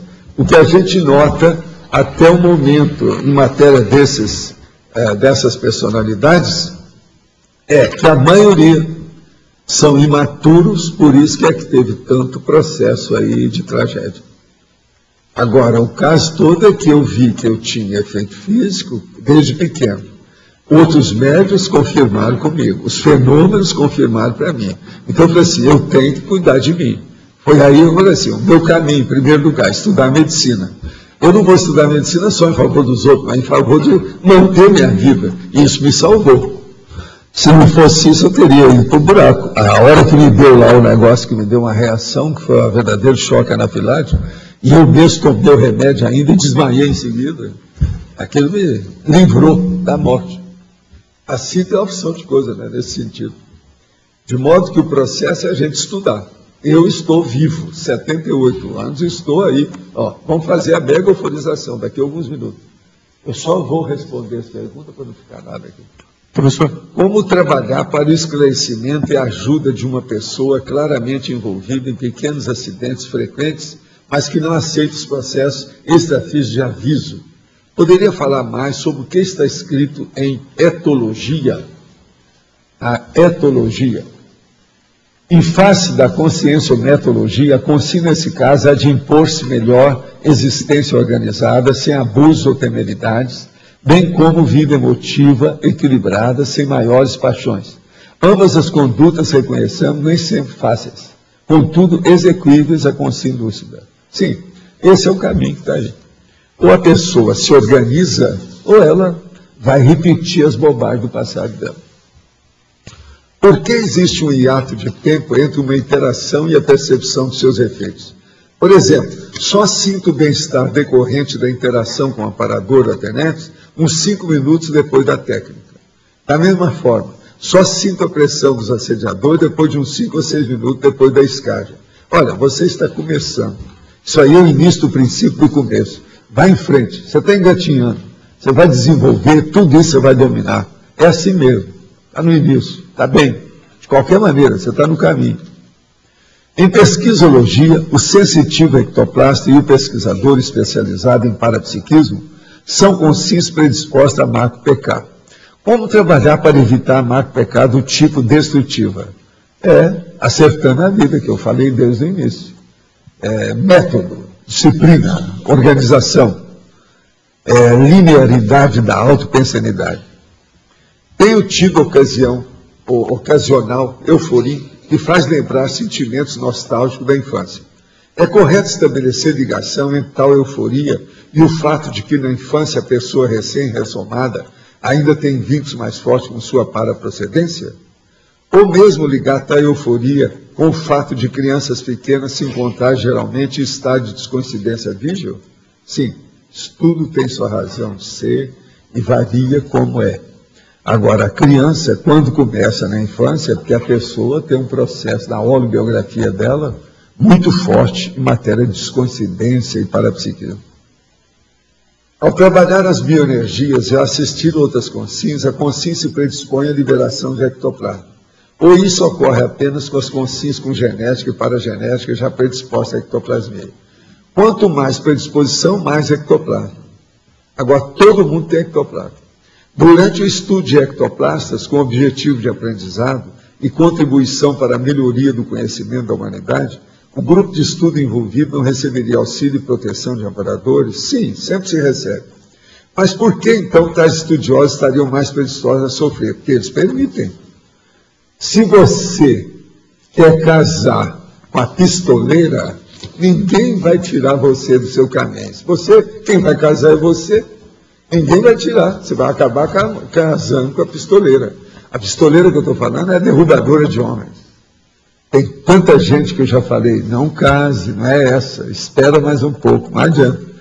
Aí a pessoa casa, arranja filho, tem problema, dá tragédia, um divórcio à vista.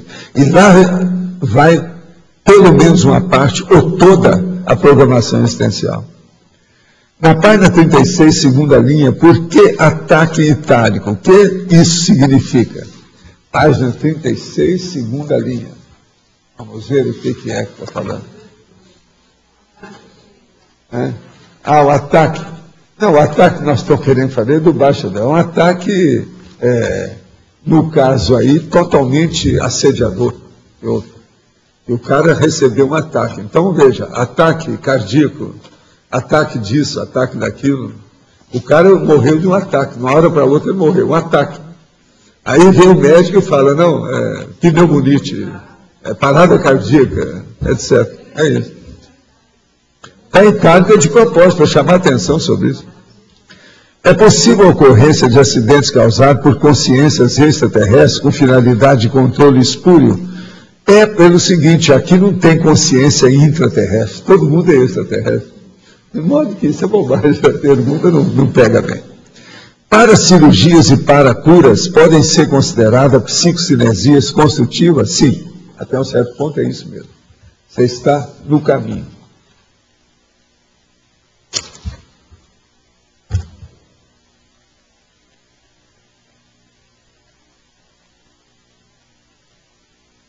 Pessoal, podem desligar os celulares, por favor?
What happened? Before, I sensed an openness, as if, preparing for surgery, you have this openness, open area. That was before. Sitting here, I relaxed, sensed the energy, felt as though there was a pull towards the chakras here, but then said, relax. So I relaxed more.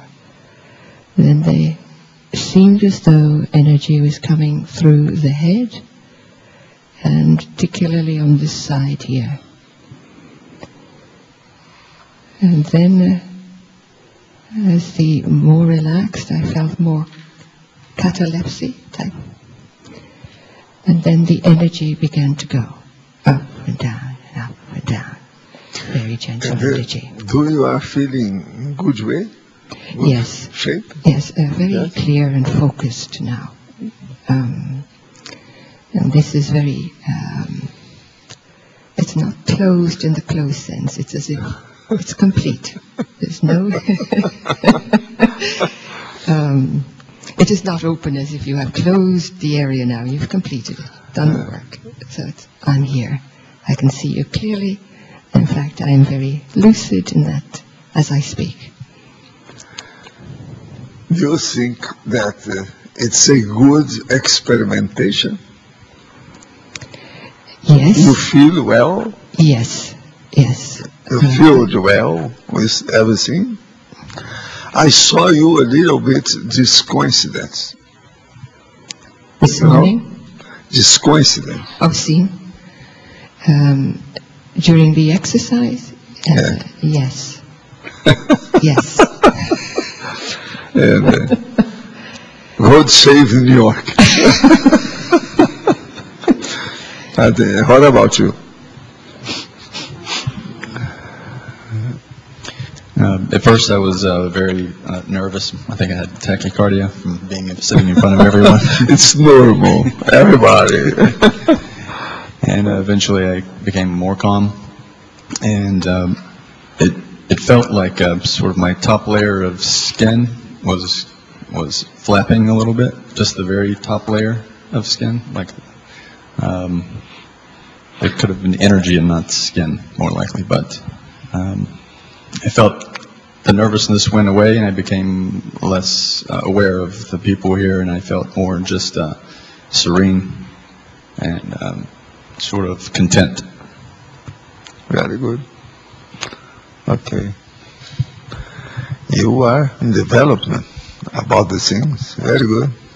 And what about Diana? First, I felt the energy field come around and encircle us. And can you hear now? Okay, sorry.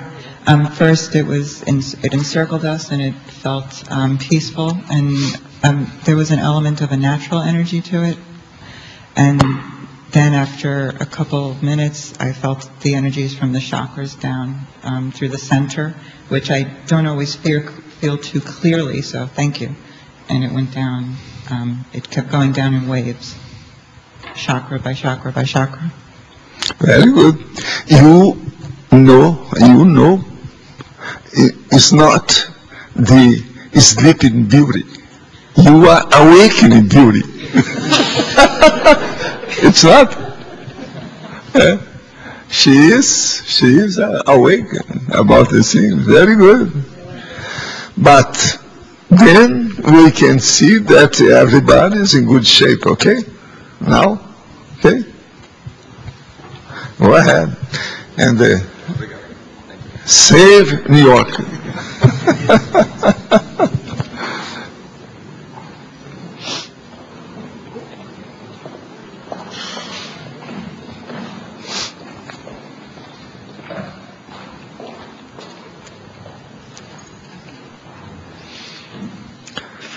Quer dizer que a recepção está se manifestando.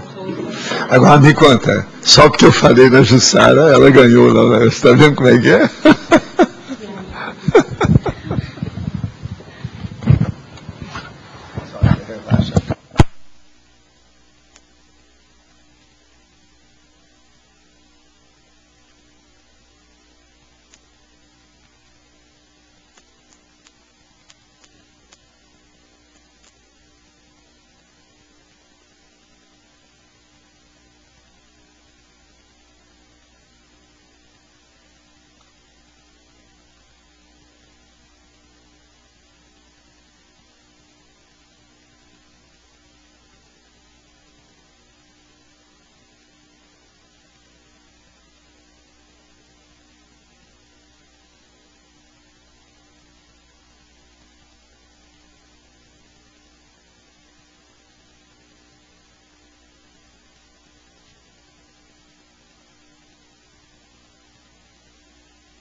Preparando você para os gerontes.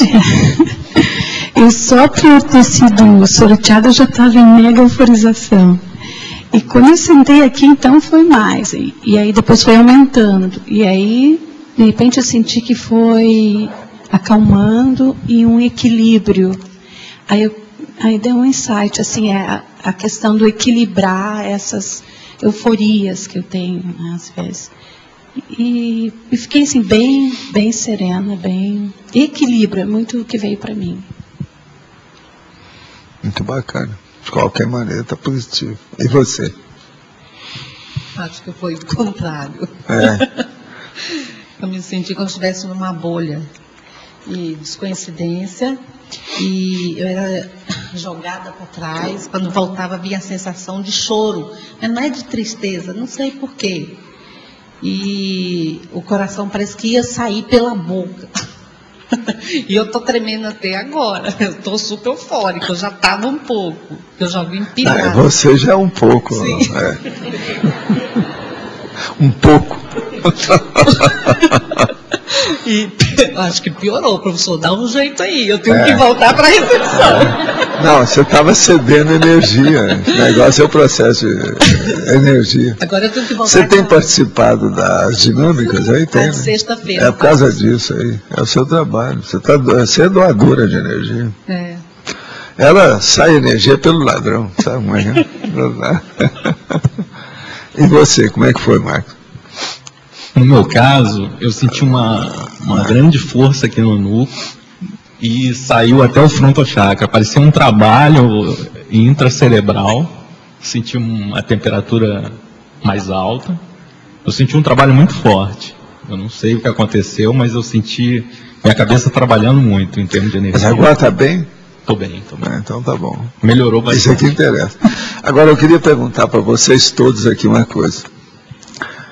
Alguém aí, nessa segunda parte agora, pensou ou teve algum contato com qualquer coisa de uma pulseira no braço? Ninguém? Ou alguém? Nada, nada? Uma pulseira no braço? Nada? Ninguém pensou nisso, né? É o relógio do lado esquerdo? Então o problema era você, então.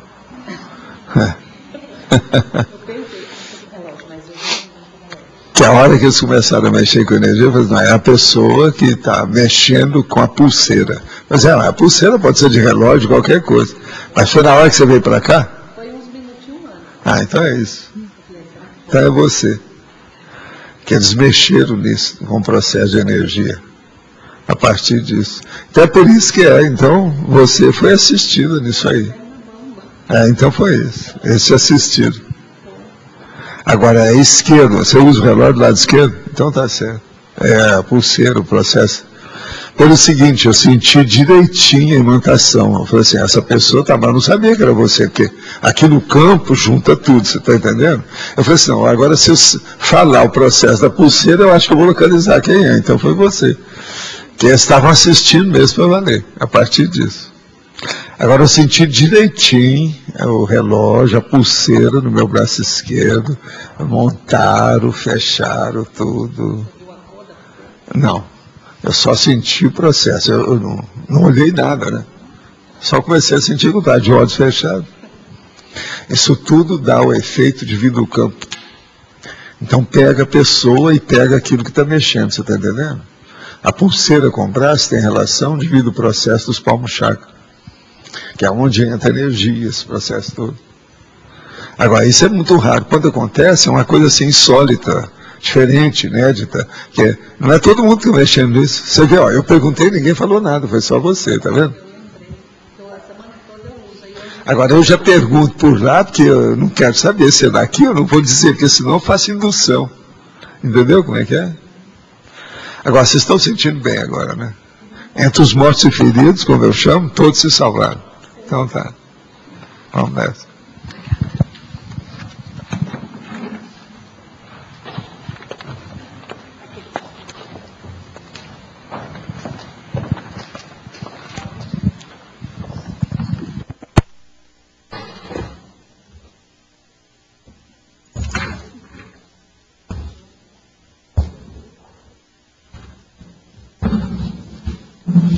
Agora é muito engraçado os processos que você, ao mesmo tempo que você sente as coisas, você não pode induzir para a pessoa e nem pode induzir para você. Eu só falei pulseira, não falei que tinha relógio, nem falei que era no braço esquerdo. Se ela confirmasse que era no braço esquerdo e que era relógio, era ela. Entendeu o que quer dizer? Se alguém aqui falasse qualquer coisa, eu falo assim, mas o que é que foi? O que é que tinha na pulseira? Qual o braço? Você entendeu? Que é o jeito. Agora, esse processo deve ser as energias dela, da Dalva. Você está entendendo? Com o problema da mão. Aquilo pegou. A hora que ela tirou, deve ter ficado os processos do problema da energia. Foi aí que, na hora que limpou, o negócio veio com a minha mão. Eu estava fazendo assimilação, ali entrou no campo. Isso é típico. Você há de ver, eu senti coisa de mulher que eu não tenho no corpo. Essa hora eu sinto. Você está entendendo? As coisas todas lá, por causa da assimilação. Como que na megaforização, pelo que eu senti, né, em tudo, a questão do júbilo pelo mental soma, da compreensão, da expansão mental somática, da cognição, a sensação de que você pode assambarcar o conhecimento do cosmos em você. Isso dá muita alegria, né? Uma felicidade diferente, tranquila. Aí eu lhe pergunto se há alguma vinculação às centrais extrafísicas, seja de energia, ou seja da verdade, ou da fraternidade. Nesse momento ocorre isso? Não, isso pode ocorrer, mas não é sempre que ocorre. Aqui no caso, nós estamos fazendo mais com os amparadores mesmo pessoais. Eles estão presentes. Aí muda. Agora, é uma máquina, né? Um negócio eles aumentam. Conforme o dia tem mais dínamo do que no outro. Entendeu? Hoje, por exemplo, está tudo tranquilo, mas muito forte. Lá pelas tantas. Agora, eles ajudaram a nossa amiga, Dalva. Os 6 que vieram ali, a Dalva foi mais ajudada. A Trisha, ela é muito forte em matéria de energia. Ela sabe disso. Ela tem um temperamento todo alegre, aquele negócio todo. É igual a Dalva. Ou que é extrovertido, você já viu, né? O negócio é sério, porque sai, é como eu falo, sai energia pelo ladrão, né? Muita coisa. Agora, hoje nós tivemos as duas, né? Ela daqui e a outra lá. Elas são abertas.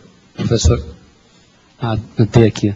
Hoje houve um aspecto de hipersensibilização maior, porque no primeiro parece que foi uma hipersensibilização interna. No segundo parece que saiu do tertuliário. Não, eles aí trabalharam, né? A questão da energia era 11h51 que eu falei. Você viu a hora que eu falei aqui que estava começando? 11h51. 11h51. Porque parece que você conseguia perceber. Já preparado um campo. Cada movimento, cada barulhinho, cada coisinha que acontecia, parece que estava tudo uníssono no campo. Assim. Não sei se foi de hoje ou se é uma característica deste campo. É você que está percebendo as nuances, né? Tem? Agora, o campo aqui, ele é mais assim, vamos dizer, específico do que no SCP-2. Tem? É mais específico. Porque é um só, pouca gente, específico ali. Então o povo todo participa daquilo. Né? E aqui tem gente diferente do SCP-2. É de todo tipo. É a praça pública, aí muda. E outra coisa, nós temos aqui a influência de fora. Nós não podemos esquecer nunca que a energia não tem nada a ver nem com o tempo, nem com o espaço. Agora, é muito mais do que isso. Não tem nada também a ver com matéria e nem com dimensão. Supera isso tudo. Então, como é que fica? Esse teletertuliano, muitos podem influir aqui. Influi lá porque ele está sentindo e ele influi aqui no que ele manda para cá. Isso tudo a gente tem que também ponderar. Né? Professor, na frente. A megaforização ela tem muito a ver com mental soma. Né? Você pode fazer uma correlação da megaforização com intelectualidade? O que a intelectualidade pode potencializar? A intelectualidade, quanto mais ela seja especializada no processo multidimensional, melhor. Né?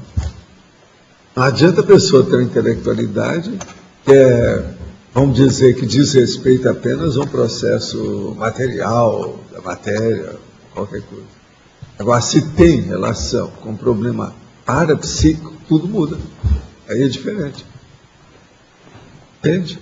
Acrescenta, potencializa, melhora. Agora, ó, João, esse negócio de intelectualidade ajuda em tudo. Não é só em parapsiquismo, nem na euforização, mega euforização. É em tudo. Por quê? Amplia o discernimento da pessoa. Com discernimento tudo pode melhorar. Né? É a base de tudo. Saber fazer distinção daquilo que presta e daquilo que não presta. Entre um e outro. Tá claro? Então, por isso que é muito importante a gente estudar tudo. Quanto mais estudo, melhor. Quanto mais acumulação de cognição, de conhecimento, melhor para todo mundo. Quem lucra é quem vive junto dessa pessoa. Como é que é? Agora, é preciso, com o tempo, fazer também a análise, a classificação da especialidade desse conhecimento, dessa cognição, dessa intelectualidade, do mental soma. Isso varia demais, né, de pessoa para pessoa. Tem que dar um desconto. Tem que sair. Tá certo? Então, os nossos comerciais, por favor. Obrigada. Pontuações da tertúlia de hoje: 105 assinaturas do livro de presença, 13 perguntas presenciais, 18 perguntas online, 36 votos presenciais e 12 votos online. Lembrando que a tertúlia vai acontecer no sábado e o verbete escolhido é Poder, da especialidade Politicologia. E amanhã, sexta-feira, haverá o curso Mega Fenomenologia e Disperticidade com o professor Valdo, das 8 às 10 horas da manhã e às 14 às 16 horas. Nós teremos 5 recados: Thaís, falando sobre o pai, Valesca, Editares, Cristiane Ferraro, sobre definição da especialidade pessoal, Valdirene, sobre curso da Mega Fenomenologia, e Michele, sobre ECP3. Mas antes, teremos recados do professor Eduardo sobre Amigos da Enciclopédia.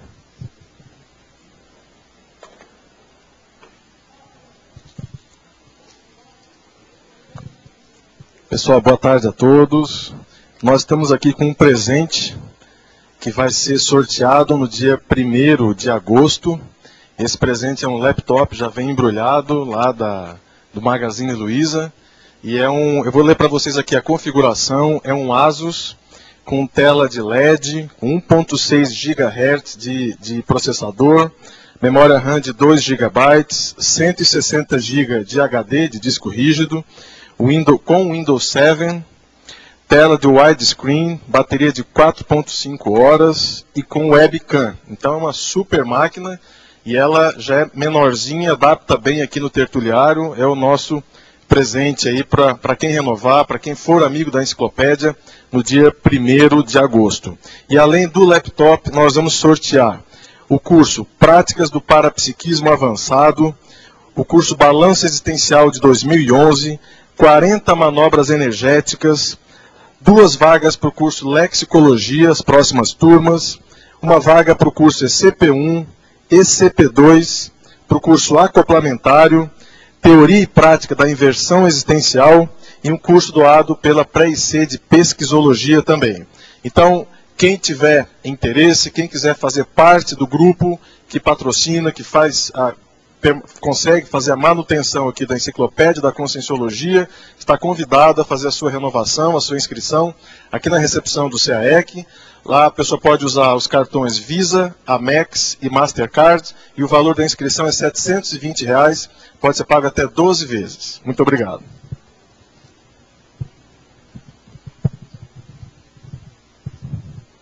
Boa tarde. A Reaprendência tem o prazer de convidar todos para o PAI Especial em Biografias, que é um programa de aceleração na erudição, que estará estudando as biografias de algumas personalidades, como Confúcio, Ana Arendt, Sérgio Vieira de Mello. E este curso ocorrerá a partir de 25 de julho, aos domingos, pela manhã, tanto presencialmente quanto online. E ele está com desconto especial até este sábado, dia 17. Então, todos os interessados em aumentar sua erudição, por favor, entre em contato ou com a recepção do CAEC pelo telefone 45-DDD 3525-2652 ou pelo e-mail contato@reaprendentia.org.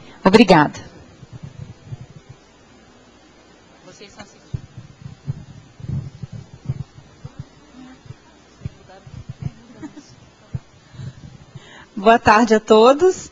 O convite é para o curso Definição da Especialidade Pessoal. Esse curso envolve 4 instituições, 4 especialidades: a conscienciometria, sociometria, a proexologia e a consciencioterapia. Então, todas essas 4 especialidades, de 4 e 6, vão estar a serviço dos interessados, ajudando a cada aluno a definir a sua especialidade pessoal. São 4 finais de semana, um em agosto, um em setembro, um em outubro e novembro. E em cada módulo desses nós vamos ter aulas teóricas, exercícios práticos, preenchimento de planilhas, debates e instalação de campo bioenergético com EPICONs.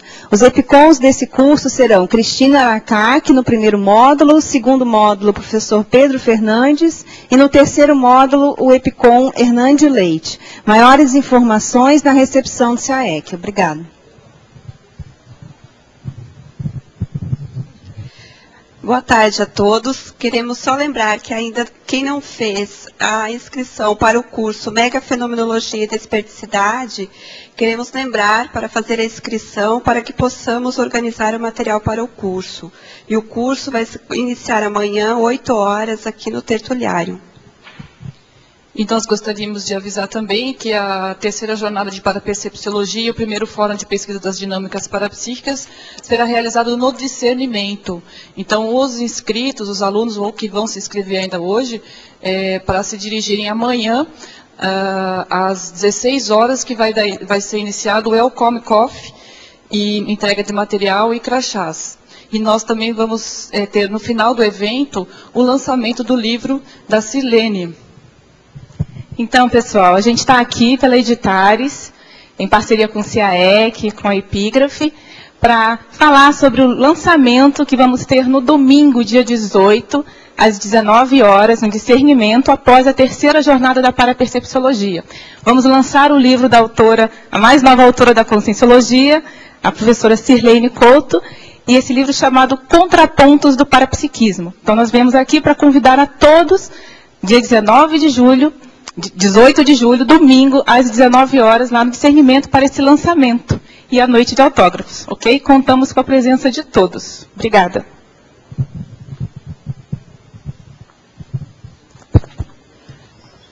Bom, pessoal, o IPC vai ser responsável pela realização do 6º ECP3. Esse ECP3 terá o objetivo de expansão da conscienciologia para novas cidades. Então, ele ocorrerá no dia 3, 4 e 5 de setembro, na cidade de Uberaba. E nós convidamos a todos os interessados a participar desse evento. Para quem já conhece, né, é um ECP2 para 200 pessoas, né, a mesma dinâmica do ECP2, para 200 pessoas mais ou menos, sem pré-requisito. Para quem não conhece, é uma dinâmica de campo, onde a gente faz energizações individuais, debates e o campo otimizado para que as pessoas possam, então, promover assistências mais amplas ao seu grupo e a toda a conscienciologia. Então, nós agradecemos a atenção de todos. Maiores informações pelo e-mail ecp3@iipc.org.br ou com qualquer um dos voluntários, eu, o Igor Briglia, a Carla Giuliani, vocês podem nos procurar. Obrigada.